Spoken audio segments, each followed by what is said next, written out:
जबकि कागजों में बिल्डिंग सील है।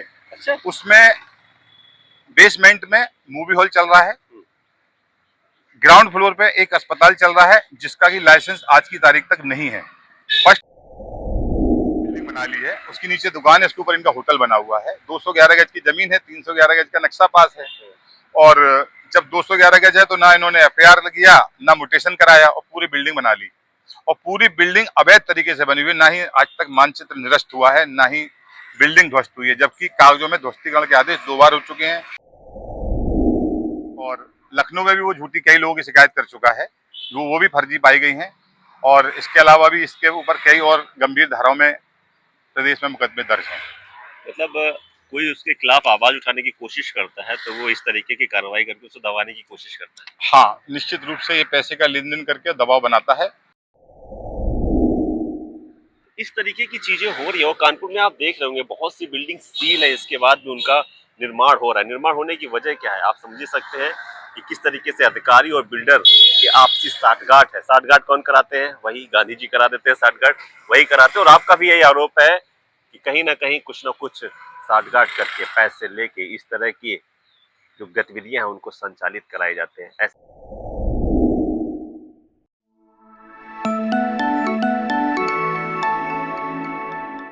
नमस्कार, स्वागत है आपका कबीर न्यूज पे। मैं हूं जितेंद्र कुमार। लखनऊ में आपने जो एक कोचिंग में जिस तरीके से देखा कि अनियमितताओं के तहत उस कोचिंग में आग लगती है और कई छात्र की मौत हो जाती है, ये किसकी वजह से हुई थी? ये उस प्रशासन की वजह से हुई थी जिसने एनओसी दी या नहीं दी हम तो ये नहीं कह सकते, लेकिन क्या है कि बिल्डिंगें इस संख्या में बढ़ती जा रही हैं, बनती चली जा रही हैं, जिनमें कोई भी मानक निर्धारित नहीं है या मानक पूरे नहीं किए गए। कानपुर में भी अंबार रहा, उसके बाद कई कोचिंग को सील किया गया, विवाद अभी भी चल रहा है। लेकिन कोचिंग तक ये मामला अगर हम सीमित कर लेते हैं तो बात अधूरी रह जाती है। हमें उन बिल्डिंगों पे भी ध्यान देना है जो रिहायशी इलाकों में है, कॉमर्शियल जगहों पे है, जिनके भी मानक पूरे नहीं। और उन जगहों पे अधिकारी किस तरीके से बिल्डर और अधिकारी मिल के मिला भगत करते हैं और इसके बाद बेधड़क तरीके से उन कॉमर्शियल बिल्डिंगों में मानक के विपरीत जितने भी एक्टिविटीज है वो की जाती है। ऐसे इलाकों में इस तरह की जब गतिविधियां होती है ना तो अगल बगल के लोगों के लिए काफी जानलेवा हो सकती है। कुछ चीजें निकल के सामने आती हैं, कुछ दब जाती हैं, कुछ लोग सामने आते हैं बताने के लिए, कुछ डर के मारे पीछे बैठ जाते हैं, क्योंकि कहीं ना कहीं जो अधिकारियों की जो पहुंच होती है, बिल्डरों की जो पहुंच होती है वो ऐसी होती है या तो जो बताने वाला होता है उसको हानि कर सकते हैं, लेकिन जो बताने भी निकलते हैं तो कुछ ऐसे डर जाते हैं कि हम क्या ही कर सकते हैं, क्योंकि इनकी पहुंच बहुत दूर तक है। प्रशासन तक पहुंच हो सकती है, पुलिस तक पहुंच हो सकती है। एक मैटर हमने आपको पहले बताया था किस तरीके से एक व्यक्ति पे उल्टा एफआईआर कर दी गई थी जब वो इस तरह के प्रकरण को उजागर कर रहे थे। ऐसे एक प्रकरण है काकादेव का। वहां भी कॉमर्शियल जगह है, लेकिन उसका किस तरीके से मानक के विपरीत उस पूरी बिल्डिंग को बनाया गया है, उसके कैसे नक्शे को पास कराया गया है, उसमें खेल किया गया है। और सारा खेल हमारे पीछे जो केडीए है यहाँ के मिला भगत से, यहाँ के अधिकारियों की मिली भगत से हुआ है। हमारे साथ राम जी हैं। सर पहले तो आप अपना पूरा नाम बताइए। मेरा नाम राम गोपाल दुबे है और काकादेव में एक 117N/42 परिसर है जिसमें कि 211 वर्ग मीटर की रजिस्ट्री कराई गई है। आप यही रहते हैं, कानपुर में रहते हैं? मैं कानपुर तो बहुत कम रहता हूँ, हाँ। अधिकतर मेरा लखनऊ रहना होता है। रहना जी होता जी है। जी। ठीक है। इस परिसर की 211 वर्ग मीटर की रजिस्ट्री कराई गई है, जबकि इस परिसर का मानचित्र जो पास कराया गया है वो 311 वर्ग मीटर का हुआ है। ये कैसे हो सकता है कि 211 की जमीन और 311 का मानचित्र पास होना, ये कैसे हो सकता है? ये कानपुर विकास प्राधिकरण द्वारा घोलमाल किया गया है और इसमें कई कानपुर विकास प्राधिकरण के लोग मिले हुए हैं जो लगातार षड्यंत्र के तहत गलत काम में लिप्त हैं। 311 गज की जो नक्शा पास हुआ है जिस नाम से, वो व्यक्ति उस समय दुनिया में नहीं था। क्या बात करें? उसकी मृत्यु हो चुकी थी। मैं आपको यहाँ रोकना चाहूंगा कि बिल्डर ऐसा कौन है रसूखदार जो 211 की जमीन को 311 में नक्शा पास कराए, उसका नाम थोड़ा सा बताएं पहले। इसका प्रतीक नाम का व्यक्ति है। हाँ। ये अभी गैंगरेप आरोप में लखनऊ कारागार में बंद था, वहां से अभी जमानत पर छूट कर आया है और इसने 311 गज की जो नक्शा पास कराया है इसकी शिकायत मैंने कानपुर विकास प्राधिकरण से कई बार की। उसके बावजूद उन्होंने कागजों में इसको 2 बार सील किया और 2 बार एफआईआर भी लिखाई गई है। कागजों में 2 बार सील किया, वो कागजों में 2 बार एफआईआर लिखाई गई, जी, जी, लेकिन जी। बिल्डिंग अभी भी वैसे ही खड़ी बिल्डिंग होगी। अभी भी है। आज 2 जुलाई को, आज भी उसमें निर्माण चल रहा है, अभी भी 2 जुलाई 26 की बात कर रहा हूँ, जबकि कागजों में बिल्डिंग सील है। अच्छा, उसमें बेसमेंट में मूवी हॉल चल रहा है, ग्राउंड फ्लोर पे एक अस्पताल चल रहा है जिसका कि लाइसेंस आज की तारीख तक नहीं है। फर्स्ट फ्लोर, सेकंड फ्लोर पे एक अवैध तरीके से होटल चल रहा है और उसके ऊपर भी निर्माण कराया जा रहा है। कानपुर अग्निशमन विभाग ने इसकी जांच की और इस पूरी बिल्डिंग को असुरक्षित माना। कब की, जब आपने कोई शिकायत करी इसके आधार पे जांच हुई थी, कब हुई थी, कैसे? जब हमारे सम्मानित माननीय सांसद रमेश अवस्थी जी ने लिखित कानपुर विकास प्राधिकरण को दिया तो उसकी जांच हुई और जांच के उपरांत अग्निशमन विभाग ने घोर आपत्ति जताई और इस बिल्डिंग को असुरक्षित पाया गया और उसने लिखकर दिया है कि ये बिल्डिंग असुरक्षित है और इनके खिलाफ कार्रवाई की जाए। लेकिन अभी तक कोई भी कार्रवाई कागजों में तो की गई है लेकिन मौके पर कोई कार्रवाई नहीं की गई है, क्योंकि कानपुर विकास प्राधिकरण के कुछ जो अधिकारी हैं उनसे मैंने कई बार शिकायत की लेकिन वो कुछ भी नहीं कर रहे हैं। वो केवल बोले हमने एफआईआर कर दी, हमने सील कर दी, जबकि सील तोड़ के उसमें सब काम चल रहे हैं। आज 2 जुलाई को भी निर्माण उसमें यथावत चल रहा है। आज भी चल रहा है, बिल्डिंग सील है, लेकिन बाहर से बिल्डिंग दिख रही कागजों में सील है परंतु निर्माण चल रहा है, अस्पताल चल रहा है, अस्पताल का लाइसेंस भी नहीं है और कौन सा होटल भी। अस्पताल का नाम क्या है? अस्पताल का जो नाम था उन्होंने बोर्ड हटा दिया शिकायत करने के बाद। अच्छा, जी, फिर भी कौन सा था, पहले क्या था? उस अस्पताल का नाम जो था उन्होंने हटा दिया, उसके बारे में मैं चर्चा नहीं करना चाहूंगा क्योंकि बोर्ड वहां से हट चुका है, लेकिन वो अवैध तरीके से चल रहा था। उसकी शिकायत के बाद वो अग्निशमन विभाग ने भी उसमें लिखा है कि मेंशन किया, वो अस्पताल का नाम भी लिखा है, तो आप वो रिपोर्ट देख लीजिएगा, मैं आपको रिपोर्ट सब पेपर सबमिट कर दूंगा। और इस अपराधी के पास और भी कई मुकदमे दर्ज हैं जिसमें गंभीर धाराएं लगी हुई हैं और अभी ये जमानत पर बाहर है। आप कहाँ गए? केडीए के अलावा आपने अपनी बात को रखा, क्योंकि जब कोई सच्चाई की बात करता है तो उसके ऊपर कई कठिनाइयां आती हैं। हो सकता है कोई प्रेशर बनाने की उन्होंने भी कोशिश की, तमाम बातें हुई हैं। आप केडीए के पास आते हैं तो क्या बोला इन्होंने? बस की सील कर दिया है, इसके बाद दूसरा? मैं कानपुर विकास प्राधिकरण के उपाध्यक्ष महोदय के पास कई बार मिला, अभी जो नए उपाध्यक्ष सर आए हैं इनसे भी 2 बार मिल चुका हूँ, इन्होंने भी आश्वासन दिया, लेकिन जो नीचे अधिकारी हैं वो सब मिले जुले हैं, वो रुपए लेके ये सब लेन देन करके यथावत बिल्डिंग चलवा रहे हैं। अभी कल उन्होंने पुनः नीचे बेसमेंट सील कर दिया है, ये तीसरी बार सील हुआ है, लेकिन पीछे से सब काम चल रहे हैं। खुल जाएगा, ये निश्चित रूप से खोल देंगे। ये लोग कोई बड़ी घटना का इंतजार कर रहे हैं, मुझे लग रहा है किसी दिन कोई बड़ी जनहानि होगी तो उसके जिम्मेदार पूर्ण रूप से कानपुर विकास प्राधिकरण ही माना जाएगा, क्योंकि इतनी शिकायत, इतनी अनियमितताओं के बावजूद भी ये लोग लगातार घोलमाल कर रहे हैं। ये प्रकरण कब से चल रहा है, कितने दिनों से चल रहा है? ये 3 साल से इसकी शिकायत लगातार।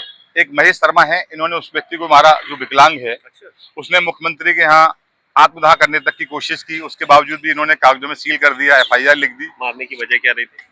इन्होंने उसकी जमीन के ऊपर अपनी बिल्डिंग बना ली है, उसके नीचे दुकान है, उसके ऊपर इनका होटल बना हुआ है। 211 गज की जमीन है, 311 गज का नक्शा पास है और जब 211 गज है तो ना इन्होंने एफआईआर किया, ना म्यूटेशन कराया और पूरी बिल्डिंग बना ली और पूरी बिल्डिंग अवैध तरीके से बनी हुई। ना ही आज तक मानचित्र निरस्त हुआ है, ना ही बिल्डिंग ध्वस्त हुई है, जबकि कागजों में ध्वस्तीकरण के आदेश 2 बार हो चुके हैं, 3 बार बिल्डिंग सील हो चुकी है, 2 बार एफआईआर के आदेश हो चुके हैं, परंतु कानपुर विकास प्राधिकरण कोई भी कार्रवाई नहीं कर रहा है, केवल कागजों में कार्रवाई करना है। इसकी शिकायत आदरणीय मुख्यमंत्री से मैं तत्काल उनसे मिलना चाह रहा हूं, समय मिलते ही शिकायत करूंगा, जिससे कि कानपुर विकास प्राधिकरण के अधिकारियों के जो घोलमाल चल रहा है इसकी जानकारी उनके संज्ञान में दी जाए, कोई बड़ी जनहानि रोकने से बचाई जाए, क्योंकि ये बिल्डिंग अवैध है। पहली बार जब आपने शिकायत करी तो कब सील हुई थी, कुछ याद है आपको? पहली बार सील महेश शर्मा नाम के व्यक्ति हैं जो विकलांग हैं, उन्होंने 3 साल पहले शिकायत की थी, तब ये सील हुई थी। उसके बाद फिर इन पे एफआईआर के भी आदेश हुए थे, लेकिन वो एफआईआर भी होने नहीं दी। मतलब सभी प्रशासन मिले हुए हैं? सब मिले हुए हैं लोग इसमें, नीचे के लोग, क्योंकि कानपुर विकास प्राधिकरण के जो नीचे लेवल के अधिकारी हैं उनसे मैं कई बार मिला, वो कहते हैं भैया हमने तो एफआईआर कर दी, अब हमारे पास कोई इसके बाद कुछ नहीं बचता, हमने सील कर दी। लेकिन ये लोग कागजों में सील कर देते हैं, लेकिन वहाँ विधिवत हर काम चल रहा है।